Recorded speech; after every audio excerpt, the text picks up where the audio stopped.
Siapa yang masih ingat sama podcast ini? Islam menganggap di dalam ekonomi Islam uang itu kayak darah. Jadi darah tuh nggak boleh ngendep di satu tempat karena nanti jadinya stroke, harus ngalir terus. Karena itu rumusnya ekonomi juga, harus bergerak uang. Betul, harus bergerak. Pas uang nggak bergerak, walaupun uangnya sama nih semuanya di dalam satu negara, dan uang nggak bergerak nih, negara itu mati.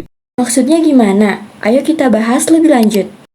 Assalamualaikum warahmatullahi wabarakatuh. Halo semuanya, kembali lagi sama aku Raihana.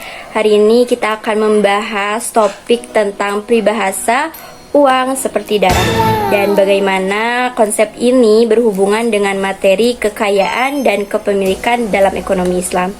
Sebelum kita mulai, aku pengen tahu pendapat kalian tentang peribahasa ini. Coba tulis di kolom komentar ya. Peribahasa uang seperti darah mengisyaratkan bahwa uang itu harus mengalir dan digunakan secara efektif untuk memajukan ekonomi dan masyarakat, bukan hanya untuk disimpan atau bahkan ditimbun.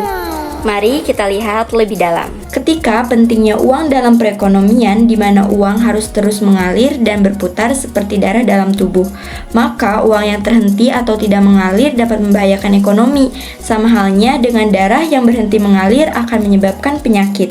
Dalam ekonomi Islam, kekayaan dan kepemilikan adalah amanah dari Allah Subhanahu wa Ta'ala. Kita sebagai yang diberi amanah harus menggunakan kekayaan ini dengan tanggung jawab dan untuk kepentingan umat. Apakah kalian setuju?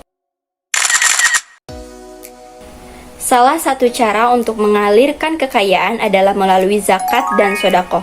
Sebagai muslim, kita telah diwajibkan untuk memberikan sebagian dari kekayaan yang kita punya kepada yang membutuhkan untuk membantu kesejahteraan sosial dan mengurangi kemiskinan.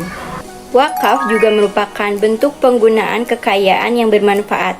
Ini adalah sumbangan amal yang memberikan manfaat jangka panjang bagi masyarakat, seperti pendanaan untuk pendidikan, kesehatan, atau bahkan infrastruktur. Dengan memahami bahwa uang seperti darah yang harus mengalir, kita dapat menghargai kekayaan dan kepemilikan yang telah diamanahkan Allah Subhanahu wa Ta'ala kepada kita. Mari kita gunakan kekayaan kita secara efektif dan efisien untuk memajukan ekonomi dan umat. Apa langkah pertama yang akan kalian ambil setelah menonton video ini? Tulis di komentar ya. Oke. Terima kasih telah menonton video ini. Jangan lupa untuk like, comment, and share, serta follow untuk video menarik lainnya. Semoga bermanfaat. Wassalamualaikum warahmatullahi wabarakatuh.